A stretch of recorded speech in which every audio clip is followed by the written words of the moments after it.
48.6 to 33% in field goals. The Thunder won in 3-point percentage, 44.4 to 33.3, and the Thunder won in free throws, 94.1, 66.7. Then in total rebounds, Oklahoma City had 40 and Chicago had 48. Offensive rebounds, Chicago had 18, Oklahoma City had 3. Turnovers, Chicago 12, Oklahoma City 13. Fast break points, 14 Chicago, 12 Oklahoma City. Biggest lead, 0 Chicago, 30 Oklahoma City. Points in the paint, 20 Chicago, 30 Oklahoma City. So you have Chicago winning 3 categories. But then Oklahoma City won 3 categories, but they technically lost 1 because they won the turnover. So Chicago won 4 of 6 categories. So on paper, Chicago did a bit better, even though not really in the field goal percentage, 3-point percentage, and free throw, but they still got better stats. Then in the player stats, you have Lucas 19 points for Chicago, Westbrook 27 for Oklahoma City. Rebounds 11 for Taj Gibson for Chicago, 10 Durant, Oklahoma City. 2 players had 4 assists, Chicago, 5 assists by Westbrook for Oklahoma City. 2 steals for 2 players for Chicago, and Westbrook had 4 for Oklahoma City. Blocks, 2 players had 1 each for Chicago, and Ibaka had 5 for Oklahoma City. In the regular season series, Oklahoma City is up 1-0. So there you have it, guys. That's an analysis of the Bulls Thunder. So when we come back, we will analyze the Miami Heat Boston Celtics game, and then we will see how the playoffs was impacted in the NBA during the weekend. So we'll come back to that after the...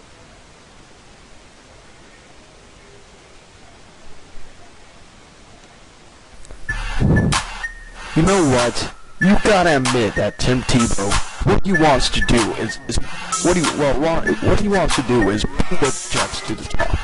That's what he wants to do. He wants to make the Jets a playoff team. He wants to be a solid backup quarterback. He wants to be the best backup quarterback in the history of the National Football League. I don't know what to tell you. I just can't be your... I am only a sports show talk show host. The only thing I can tell you is that any guy of the sport that nails down to prove, I'm not saying that anything wrong with that, I'm just saying that any guy like him is good because he's focused on his work and he's committed to his goals. And if you ask me, he is definitely better than Drew Stanton. Anyhow, Drew Stanton is in Indianapolis. There's just no excuse. Tim Tebow is going to be better than Drew Stanton. We just have to see how much better he is going to be. But that he's going to be better is the truth. Now, if you're going to tell me Tim Tebow is going to be the best backup quarterback in the NFL, you know what I'm going to tell you? It's not happening. Tune in to the SB Show. YouTube.com/user/capital S lowercase p capital S lowercase PORTS capital C lowercase ORNER. YouTube.com/user/SpSportsCorner. Make sure to tune in and subscribe now. The SB Show. Everything sports related and a bit more.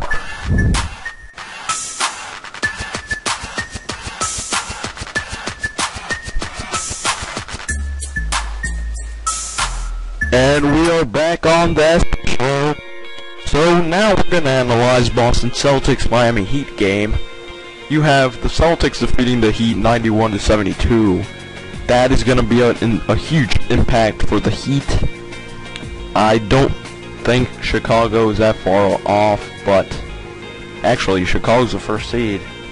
But if the Heat fall, they can fall to the Celtics, and that's not good. They need every single win they can take for a bigger push in the playoffs. But the facts about the game the facts are that Rajon Rondo, he had an excellent performance with his league-leading 5th triple-double of the season, as the Boston Celtics blew out the Heat 91-72 for their 5th straight win. The All-Star point guard had 16 points, 11 rebounds, 14 assists, serving as a catalyst for the C's during their dominant third quarter, when they outscored Miami 31-12 and opened up a comfortable 24-point lead. Paul Pierce added game-high 23 points for the C's, who won their 8th straight at TD Garden. LeBron James had 23 points for defending Eastern Conference champion, who were dealt their biggest blow of the season. The deficit was largely due to Miami's struggles on the offensive end, as they hit just 34.8% of their shots during the contest. So as you guys can see, the Heat struggled yesterday in the game. They're just falling apart. They really are. They're just not a consistent team. That's a weakness right there. They're just falling apart. The team falls apart and just gives up. That's their weakness. So we have some quotes. First one, Doc Rivers, Boston Celtics coach, on Rondo. He says, "We told Rondo that we needed him to be a scorer, not necessarily a playmaker, a scorer. And I thought he set the tone at the beginning of the game by doing that. And I thought that loosened it up for everybody else to get into the game. He was terrific." So, in the second half, Miami made 26.8% of its shots attempts, 11 of 41, mustering a mere 28 points over the final 24 minutes. Turning point was when Rondo took charge of what was a tight 5-point affair midway throughout third quarter, jump-starting the C's to a 17-2 run. 26-year-old guard was nearly involved in every basket and outburst, scoring 4 points and dishing out 5 assists over the pivotal stretch that put Miami away. Quote number 2 was by Dwayne Wade. "We wanted to play well, but we didn't. They played exceptionally well. It was as good as they played against us in a long time. Our mental focus wasn't there the whole game. It was an old-fashioned butt whooping tonight, yeah." So, Rondo, with his 14 assists, the 6'1" point guard has now finished with double-digit assists in 13 consecutive games. He's just really good. So, Chris Bosh, he was struggling. The standout power forward could not get anything going on the offensive end against Kevin Garnett and the vaunted Celtic defense. Bosh missed 9 of his 11 shots and finished with just 4 points overall, 14 below his season average. So Pierce, Boston's captain, continued to build upon his tremendous month of March, contributing across the board on both ends with 7 rebounds, 3 assists, and 2 steals to go along with 23 points. He did a great job yesterday. So quote number 3 was by Heat coach Eric Spoelstra. He said, "This game was unacceptable. We will fix it together. We're not happy about it." Well, he said, "We will fix it together collectively. We're not happy about it. We have not been able to come up with an answer on the road, particularly in the third quarter. We fell prey to that again tonight." Alright, so inside the arena was Red Sox president and CEO Larry Lucchino, who took in the game at TD Garden. So a good move was when Rivers made a point before the game to tell Rondo he needed to be a scorer in order for the C's to be at their best against Miami. He responded to the challenge, leading the C's with 10 points in the first quarter, which helped to open up the offense for his teammates over the remainder of the contest. So rookie watch Greg Stemza continues to deliver valuable minutes off the bench for Boston, pitching in with 6 points, 4 rebounds, and 2 steals in 24 minutes before fouling out in the fourth quarter.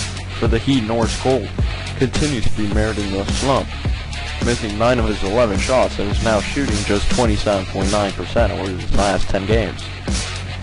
So Udonis Haslem, Heat player, played 24 minutes off the bench for the Heat. and finished with 8 points and 8 rebounds. The reserve power forward had missed Friday's game against Toronto for family reasons, but rejoined his teammates on Saturday in Boston. Ray Allen missed his 6th straight game due to the lingering pain in his right ankle. Rivers elaborated on Allen's recent attempts to get back on the floor before the game. "You can see moving around, he's just not ready to play. He literally can't play," Rivers told reporters. Allen could return as soon as Wednesday against San Antonio. Reserve swingman Michael Pietrus was seen in the locker room wearing sunglasses while visiting teammates for the first time, suffering a concussion in Philadelphia on March 23rd. There is still no timetable on his return, though. James did not record an assist for just the second time in his career. Bass set a career high with 10 free throw attempts. The Celtics turned the ball over 7 times in the fourth quarter. Miami was just 11 of 46. 11 of 46 on shot attempts outside the paint. So up next, for the Heat, it's Tuesday hosting Philadelphia, Wednesday hosting Thunder, and Friday hosting the Grizzlies. Yes, they do have 3 consecutive home games coming up. So Philadelphia, that's a win. Oklahoma City, I'm going to say that's a loss. And Friday, win against Memphis. For the Celtics, you have Wednesday hosting San Antonio, that's a loss. Thursday at Chicago, I'm going to say that's a loss. And then Saturday at Indiana, that's a win. So there you guys go. That's a game story, game analysis for that game. Now the game stats. Celtics won in field goal percentage 47.1, 34.8. 3-point percentage, Celtics 38.5, Heat 18.8. And free throw percentage 90.9, Boston 41.2, Heat. In rebounds, Boston 49, Miami 47. Offensive rebounds 15, Miami 5, Boston. Turnovers 11, Miami 15, Boston. Fast break points 9, Miami 15, Boston. Biggest lead 1, Miami 29, Boston. Points in the paint 40, Miami 34, Boston. So as you guys can see, the Celtics won in 4 categories, but they also won in turnovers. So Boston won 3 categories and Miami won 3 categories. So in paper, it sort of edges towards the Celtics, and they did win. So that makes sense. You don't see that always. Many times, what it says on paper doesn't match the outcome of the game, but that's how that went. Player stats: you have LeBron James 23, and for Miami, and Paul Pierce 23 as well for Boston. Rebounds: you have Bosh 11 for the Heat, Rondo 11 as well for the Celtics. Assists: Bosh had 4, Rondo had 14 for the Celtics. Steals: 4 players had 1 each for Miami, 3 players had 2 each for Boston. Blocks: Wade had 3 for Miami, 3 players had 1 each for Boston. So the regular season series is going to be 4 games long. You have Boston at Miami next week on the 10th, and then on the 24th of April you have Miami at Boston to close up the series. But as of now, the series is evened up. So overall, the average so far that the Heat have scored is 83.5 points in the 2 games, while Boston, they scored 99 points in both games. So the Celtics are getting the best out of this series so far. But we'll see next week when they rematch. We'll probably get to analyze that game. So now we're going to transition to the NHL, where you have all these different games, many worth playoff contention. So in this game, as I said, we don't talk too much about the NHL, but we're just going to look at it a bit. But the Red Wings, they get the 4th place with shootout win over the Florida Panthers. They still have to clinch their spot. Senators top the Islanders, and they clinch their berth. The Bruins clinch the Northeast by beating the Rangers. We'll look at the playoffs later, but that's the recent headlines for the NHL. But I just forgot to look at the playoffs for NBA, so let's get that done. So for the playoffs for the NBA, here you guys go. So playoffs for the NBA: Chicago. This is the East. Chicago, Miami, Orlando, Boston, Indiana, Atlanta, Philadelphia, New York. Not much change. The Bucks are 2.5 games behind, and the Detroit Pistons are 7.5 games back. So not much change. The only difference